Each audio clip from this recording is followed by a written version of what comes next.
합의 법칙, 고배 법칙부터 한번 시작을 해볼게요. 합의 법칙이 뭐고 고배 법칙이 뭐냐? 여러분 이 경우의 수를 지금 고등학교 3학년 때 처음 배우는 것이 아니고 고1 때도 처음 배우는 것이 아니야. 언제부터 공부하냐면 초등학교 때도 공부하고 중학교 때도 공부하고 그 다음에 고등학교 때도 공부한다. 그러니까 이게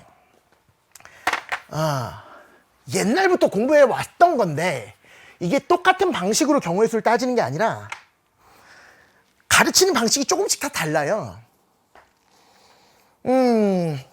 그 모든 과정이 다 소중하거든. 그러니까 한 문제를 가지고 초등학생 때 푸는 방식이랑 중학생 때 푸는 방식이랑 고등학생 때 푸는 방식이 조금씩 다 다르다고. 근데 최종적인 결론은 고등학교 때 푸는 방식이다 이런 차원이 아니라 초등학교 때 방식도 소중하고 중학교 때도 소중하고 고등학교 때도 다 소중한 거예요. 예를 들어서 자 주사위 1개 이렇게 돼 있어요. 그 다음에 동전 1개, 주사위 1개와 동전 1개를 동시에 던질 때 나올 수 있는 모든 경우의 수를 구하시오. 이런 문제가 나왔어. 그럼 초등학생들도 이 문제 풀 수 있거든요. 어떻게 푸냐면 초등학생은 뭐 하도록 돼 있냐면 주어진 조건을 만족하는 경우를 모두 구해본다가 바로 초등학교적인 방법이에요. 너무 소중한 방법이고요. 고등학교 때도 공식으로 안 되는 것들은 직접 구해볼 수밖에 없어요. 그러니까 초등적인 방법이 아니라 가장 기본적인 방법이고 고등학생, 대학생들도 인생을 살아가면서 반드시 알고 계셔야 되는 개념이라는 거야. 가장 어려운 킬러 문제는 직접 다 따져봐야 돼요. 나중에 함수의 개수 문제라든가 부정방정식의 해의 개수 문제라든가 이런 것도 정말 초고난도로 출제할 때는 분류를 할 때 하나하나씩 다 생각해서 따져봐야 된다는 거니까. 정말 중요한 개념이 바로 초등학교 때부터 공부했었던 겁니다. 일일이 따져본다. 한번 따져볼까요? 주사위 1 나오고 동전은 앞면 나온다. 이게 첫 번째 경우. 이렇게 다 따지는 거야. 주사위는 1이 나오고 동전은 뒷면이 나온다. 이렇게. 단 따질 때는 주사위 5 나오고 동전이 뒷면 나온다. 이렇게 불규칙적으로 따지면 나중에 헷갈려 버리니까 경우의 수를 놓치는 경우가 생기니까 여러분 스스로의 기준을 가지고 그 기준대로 차근차근 작은 것부터 순서대로 1을 따졌으면 2를 따지자. 주사위는 2가 나오고 동전은 앞면, 주사위 2에 동전은 뒷면 이런 식으로 계산한다라는 얘기예요. 이게 바로 초등학교적인 방법이에요. 진짜 초등학생들 이렇게 구해요. 4가 나오고 앞면, 4가 나오고 뒷면 이렇게 5가 나오고 앞면, 5가 나오고 뒷면 이렇게 6이 나올 수도 있잖아요. 그 다음에 앞면 6 나오고 또 뭐야 시작 뒷면 이렇게 구하는 거야. 그래서 최종적인 방법의 수는 하나 둘 셋 넷 다섯 여섯 일곱 여덟 아홉 열 최종적인 답 시작 12가지 이렇게 쓰는 게 바로 초등학교적인 방법이에요. 일일이 다 구한다라는 거야. 너무 소중한 이야기야. 이렇게 12가지를 구하는데 이제 중학생 정도 되면 그렇게 구하지 않아. 완전 혁명적인 방식으로 구해요. 정말 경우의 수의 혁명과도 같은 일이 벌어져. 조금 전에는 주사위 1개와 동전 1개를 동시에 생각해서 주사위는 얼마, 동전은 뭐, 주사위는 얼마, 동전은 뭐, 주사위와 동전을 한꺼번에 생각했었잖아요. 앞으로는 그렇게 하지 않고 혁명적인 이야기라는 게 뭐냐면 액션을 끊는 거예요. 주사위 1개와 동전 1개를 동시에 던질 때 나올 수 있는 모든 경우의 수를 구하라 그러면 주사위만 따로 보고 동전만 따로 보자. 각각을 끊어라 이거야. 이게 혁명과도 같은 방법이에요. 주사위만 생각하면 몇 가지야? 1, 2, 3, 4, 5, 6, 6가지잖아요. 동전만 생각하면 몇 가지예요? 앞면과 뒷면 2가지잖아요. 이거를 접속사로 연결하는데 AND의 개념이냐 O의 개념이냐를 가지고 AND면 곱한다, O면 더한다. 이게 바로 고배 법칙, 합의 법칙이라는 거거든. 그러니까 잘 들어봐. 언제 AND고 언제 O라서 언제는 더해야 되고 언제는 곱해야 되는지만 제대로 이해하고 계시면 되는데 여기가 AND의 개념일 때 곱한다. 이게 바로 고배 법칙이에요. 일단 고배 법칙이 뭐냐? 2가지 일이 AND로서 발생하면 곱한다야. 2가지가 뭔데? 하나가 주사위고 하나는 동전이잖아. 그게 AND면 곱하기인데 이 AND를 한국말로 쓰면 동시에예요. 그런데 이 동시에도 한자로 쓰면 이게 같을 동자고 내 시자가 아마 이걸 거예요. 이 때시. 같은 시 영어로 얘기해볼까? same time. 이거잖아, 그치? 그런데 잘 봐. 수학에서 얘기하는 동시에는 이런 same time의 개념이 아니에요. 같은 시각의 개념이 아니라 수학에서 얘기하는 동시에는 이것도 하고 저것도 하고 저것도 하고 저것도 하는 개념을 동시에라 그래. 그러니까 그거부터 여러분 생각을 뜯어 고쳐야 돼요. 수학에서 얘기하는 동시에 동전 하나와 주사위 하나를 동시에 던졌다. 같은 시각에 하나 둘 셋 빡 이게 동시에가 아니라 주사위도 던지고 동전도 던질 거면 동시에야. 그러니까 봐봐. 내가 아침에 일어나서 잘 들어봐. 아침에 일어나서 샤워를 하고 로션을 바르고 양치질을 하고 옷을 입었다. 네 가지 행동을 했잖아. 샤워를 하고 뭐 했니? 로션을 바르고 양치질을 하고 옷을 입었잖아. 네 가지를 하나도 빠짐없이 모두 했으면 수학에서는 샤워와 로션 바르는 일과 양치질과 옷 입는 행동을 동시에 했다 이런 표현을 써요. 밥을 먹었어. 반찬도 먹었어. 물도 마시고 후식으로 요거트 아이스크림을 먹었어. 이거를 수학 선생님들 뭐라 그러냐면 밥과 반찬과 물과 요거트 아이스크림을 동시에 먹었다 이런 표현을 써요. 그러니까 같이 섞어 먹었다는 개념이 아니라 빠짐없이 일을 모두 다 하니까 어떻게 보면 same time이 아니라 all 개념이에요. all. 이것도 하고 저것도 하고 저것도 하고 저것도 했다. 그게 바로 동시에 개념이에요.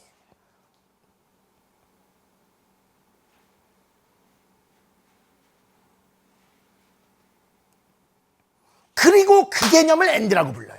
그리고 그때는 곱하는 거야. 그러니까 여러분들은 이 생각을 하는 거야. 야, 주사위만 던지니 동전만 던지니 주사위도 던지고 동전도 던지니 주사위도 던지고 동전도 던지라 그랬으니까 주사위 던지는 행동과 동전 던지는 행동이 동시에 일어난다 그러는 거고 그럴 때 곱한다 이거예요.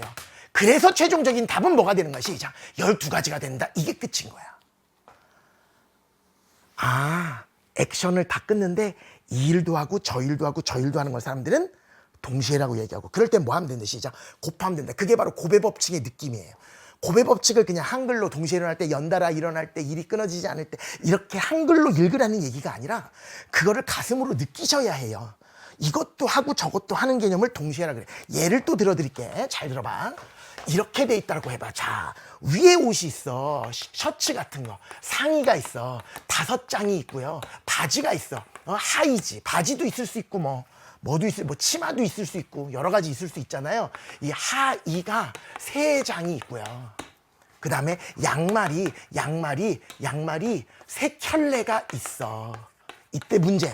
오늘 내가 옷을 입고 외출하는 방법의 수를 구하시오. 이렇게 돼 있잖아. 그러면 상의 5달 중에서 어떤 거는 흰색 티셔츠, 어떤 거는 청바지, 어떤 거는 노란 양말.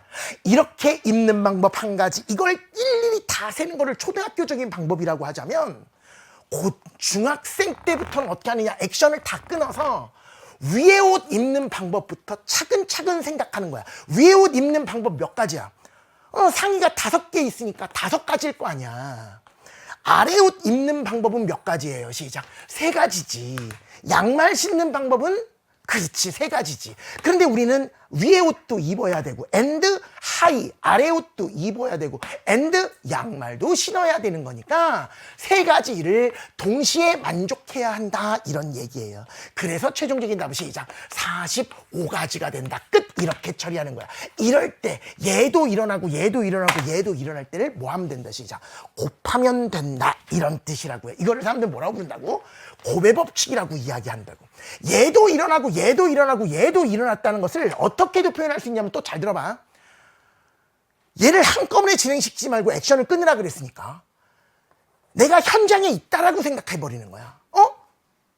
위에 옷 한번 입어볼까요? 위에 옷 입는 방법 몇 가지 시작. 5가지. 한 다음에 아래 옷 입는 거랑 동시에 일어난다는 얘기는 뭐냐면 현재까지 나는 위에 옷을 입었거든? 그러니까 현장에 있다라고 현장감을 살려. 내가 지금 위에 옷을 입었어. 바지 없어. 양말도 안 신었어. 위에 옷만 입었어. 그럼 나 지금 이 상태로 외출할 수 있어요? 없어요? 없잖아요. 일이 아직까지 끝나지 않았잖아. 일하던 중간이잖아. 그럴 때 곱한다라는 느낌도 괜찮아요. 그래서 일이 끝나지 않았다는 얘기는 이것도 해야 되고 저것도 해야 된다는 엔드 개념이니까 그럴 때 곱하라 그랬잖아. 그러니까 현장에 있다라고 생각하고 일을 순서대로 차근차근 진행을 한다면 위에 옷을 입는 방법 몇 가지, 시작 5가지. 내가 지금 현재 일이 끝났어, 안 끝났어? 안 끝났다. 어떤 일이 안 끝났어? 아래 옷도 입어야 된다. 아래 옷 입는 방법 몇 가지, 시작 3가지. 일 끝났어, 안 끝났어? 안 끝났다. 양말도 신어야 된다. 양말 신는 방법 몇 가지, 시작 3가지. 그래서 45가지. 이렇게 생각하는 방식도 있다. 그러니까 고배 법칙은 이 일이 동시에 일어날 때는 곱하기로 처리한다는데, 다른 방식으로 설명하자면 일이 끝나지 않았다 이런 느낌으로, 일이 끝나지 않았을 때, 일하던 중간일 때는 곱한다라는 느낌도 괜찮다. 아우, 이걸 오늘 첫 시간에 완벽하게 느끼셔야 해요. 아니면 이런 느낌? 여기 서울이 있어. 뭐가 있어? 서울. 여기 뭐가 있다 그럴까? 야? 대전이 있어. 뭐가 있어? 대전. 또 어디 있다 그럴까? 광주가 있다 그럴까? 광주가 있어. 여기 뭐 있어? 광주. 그 다음에 여기에 부산이 있어. 부산. 분산이 아니라 부산? 부산 좋아요. 부산이 있어요. 부산. 서울에서 대전까지 가는 방법이 몇 가지가 있냐면, 와, 이렇게 3가지가 있어. 대전에서 광주 가는 길이 2가지가 있어. 대전 광주 간 고속도로도 있고 국도도 있고, 광주에서 부산 가는 방법이 또 3가지가 있어. 이렇게 돼 있다라고 생각해봐. 이때 문제가 뭐냐? 서울에서 부산까지 가는 총 방법의 수를 구하시오. 서울에서 출발해서 부산까지 가는 경우의 수를 계산하시오. 이렇게 돼 있어. 그런데 가만히 보니까 서울에서 부산으로 직접 가는 방법은 없고 무조건 대전 갔다가 광주 갔다가 부산 가야 되는 모습이니까, 서울에서 출발해서 일단 대전을 가야 되고 그 다음에 광주를 가야 되고 그 다음에 부산을 가야 되잖아요. 이거를 한꺼번에 초등학생적으로 생각한다는 얘기는 이렇게 가는 방법 1가지, 이렇게 갔다가 이렇게 가는 방법 2가지, 이번에 이렇게 갔다가 이렇게 3가지, 이렇게 일일이 다 세는 것이 아니라 액션을 끊는다. 그 얘기가 뭐냐? 서울에서 대전 가는 것만 생각한다 이거야. 그러니까 일하는 순서대로 생각하면 돼요. 내가 지금 현재 서울에 있어. 난 부산에 가야 돼. 자, 대전 가는 방법 몇 가지가 있어. 시작. 3가지. 일 끝났어, 안 끝났어? 안 끝났다. 이렇게 가는 거지. 왜? 나는 현재 어디에 있으니까? 대전에 있으니까. 이렇게 항상 현장감을 살려서 내가 지금 현재 어디 있는가를 생각하는 방식.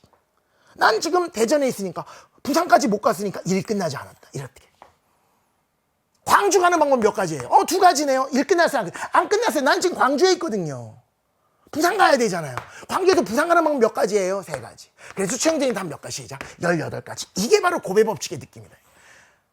그러니까 서울에서 대전 가는 행동도 해야 되고, 대전에서 광주 가는 행동과 광주에서 부산 가는 행동을 모두 동시에 일어나야 되니까 고배 법칙으로서 곱한다인데, 그런 느낌도 괜찮겠지만 중간중간에 액션을 끊어서 서울에서 대전 가는 방법 몇 가지, 시작 3가지. 일 끝났어, 안 끝났어? 안 끝났어. 이런 느낌.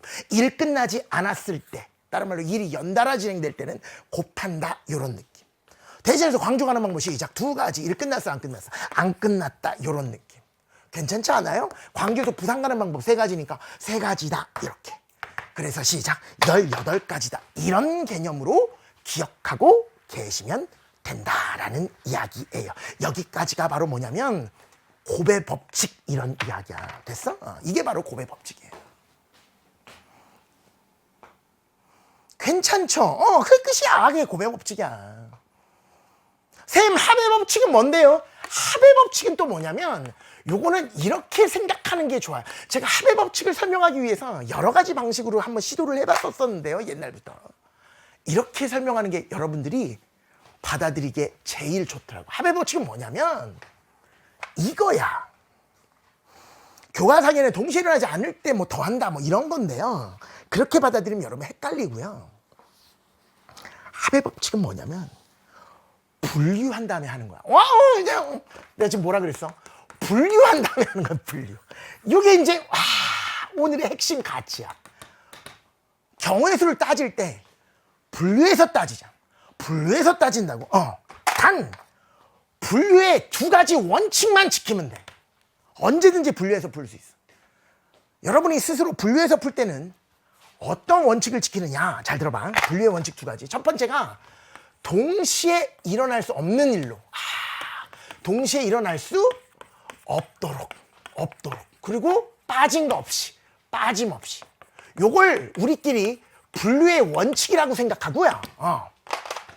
앞으로 어떤 문제를 풀 때 동시에 일어날 수 없도록 빠짐없이 분류한 다음에는 언제든지 합의 법칙을 이용하는 건데, 잘 봐. 왜 그런지 내가 보여드릴게요. 예를 들어서 우리 반 학생들이 총 몇 명인지를 세고 싶어. 그것도 일종의 경우의 수니까. 우리 반 학생들이 총 몇 명이냐, 이거를 어떻게 한꺼번에 그냥 한 명, 두 명, 세 명, 네 명 다 세가지고 총 100명이 있습니다, 이렇게 세는 방법도 있겠습니다만, 괜히 분류해서 풀어도 된다라는 거지. 그걸 어떻게 분류하냐? 남학생, 여학생으로 분류하는 거야. 이거를 내 말로는 분류라 그러고, 반드시 두 가지를 지켜야 되는데, 그 첫 번째가 바로 뭐냐면 동시에 일어날 수 없도록. 또 하나는 시작. 빠진 거 없이. 야, 남자면서 동시에 여자일 수 있어, 없어? 없잖아요. 둘 중 하나만 속할 거 아니에요. 동시에 할 수는 없잖아요.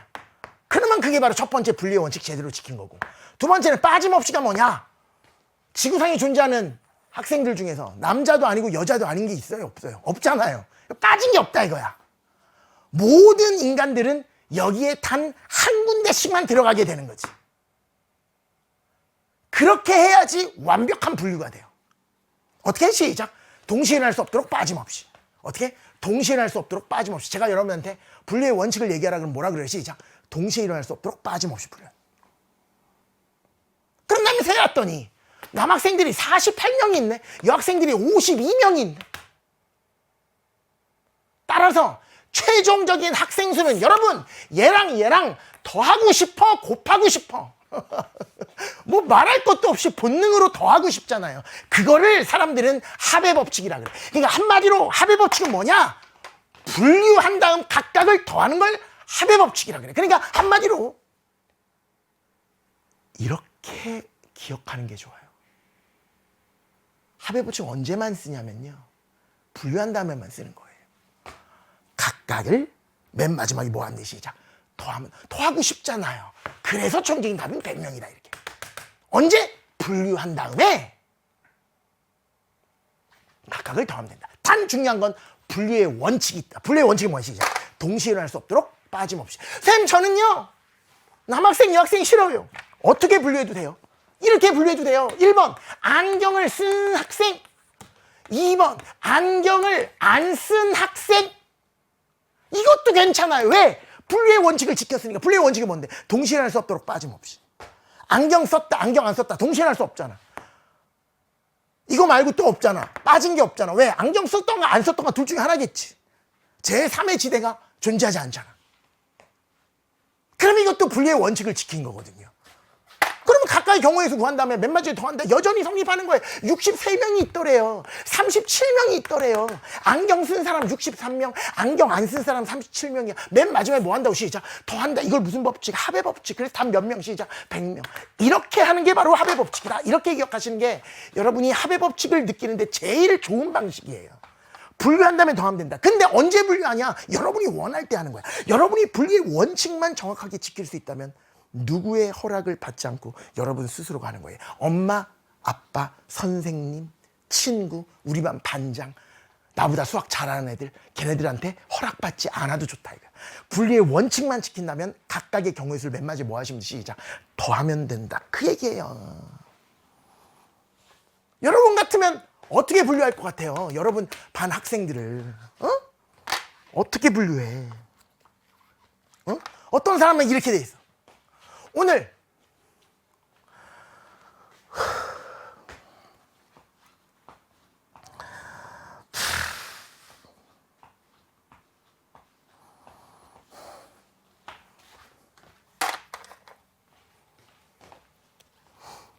뭐라 그럴까? 어떻게 분류한다 할까?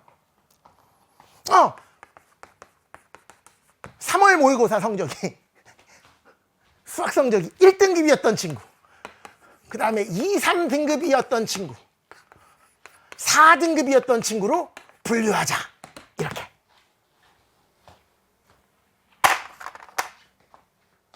근데 어떤 학생이 6등급이야. 그럼 빠진 게 있죠. 그러니까 얘는 동시에 날 수는 없지만 1등급도 아니고 2등급도 아니고 3등급도 아니고 4등급도 아니야. 맨날 뒤에서 자요. 그래서 6등급이나 7등급이 나온 애들이 있어. 그럼 걔네들은 들어갈 자리가 없잖아. 그러니까 빠진 게 있잖아. 이러면 또 분류의 기준을, 원칙을 지킨 게 못 된다. 이럴 때는 어떻게 하면 돼요? 기타 이런 거 하나 더 집어넣어주면 되죠. 얘네들이 아닌 것들. 이러면 분류의 원칙을 지킨 거지. 1등급 맞은 애 3명이 있었고 2, 3등급 맞은 애가 40명이 있었고 4등급 맞은 애가 20명이 있었고 기타 몇 명 있어? 37명이 있었다. 그럼 다 더하면 얼마? 시작. 100명 끝! 이렇게 처리하는 걸 사람들은 뭐라 그래? 시작. 합의 법칙. 뭐만 지키면 된다? 분류의 원칙만 제대로 지키면 된다라는 이야기예요. 이런 이야기도 한번 해볼까요? 잘 봐요. 우리 아까 서울, 대전 뭐 이런 얘기 했었는데 서울에서 대전 갔다가 자, 또 봐봐. 그 다음에 부산 이렇게 가는 것들 중에서 여기에 이렇게 있다 그럴까? 이렇게 한번 만들어 볼게. 여기 대전도 있고요. 그 다음에 여기에 뭐도 있다 그럴까? 여기 원주 이렇게 있대. 서울에서 대전 가는 방법이 2가지 길이 있고요. 대전에서 부산 가는 길이 3가지 길이 있고요. 서울에서 원주 가는 길은 1가지밖에 없고요. 원주에서 부산 가는 길이 2가지가 있고요. 길이 새롭게 뚫려서 대전에서 원주 가는 길이 또 2가지가 있다고 생각해요. 자, 문제. 서울에서 부산까지 가는 총 방법의 수를 구하시오. 단! 한 군데 도시를 여러 번 지나지는 못한다. 그러니까 이러지 마라. 서울에서 대전 갔다가 원주 갔다가 놓고 왔네. 다시 대전 갔다가 다시 서울에 가서 다시 원주 갔다가 부산. 이러면 안 돼. 반드시 각각의 지역은 한 번만 거치는 걸로 하자. 최대 한 번만 거치는 걸로 가자. 응? 이것도 하나 있다 그럴까 그냥? 서울에서 부산으로 다이렉트로 가는 이런 고속도로도 하나 생겼다 그러죠. 그럼 서울에서 부산 가는 방법이 총 몇 가지냐 이러면 맨 처음에 해야 될 일이 뭐냐? 너무 복잡하죠. 이럴 때 하는 일이 분류예요.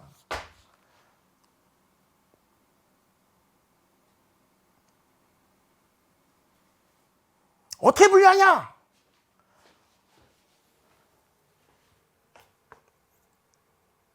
직접 가는 방법. 한 개의 도시를 거쳐서 가는 방법. 2개의 도시를 거쳐서 가는 방법. 분류할 수 있잖아. 그거 말고 없잖아. 그러니까 총 도시가 서울과 부산으로 잘 봐.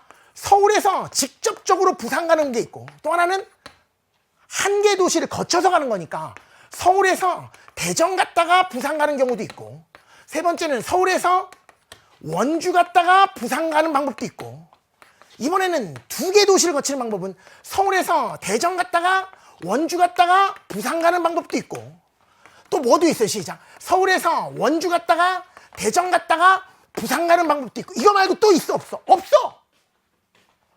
제일 빨리 가는 방법이 직항.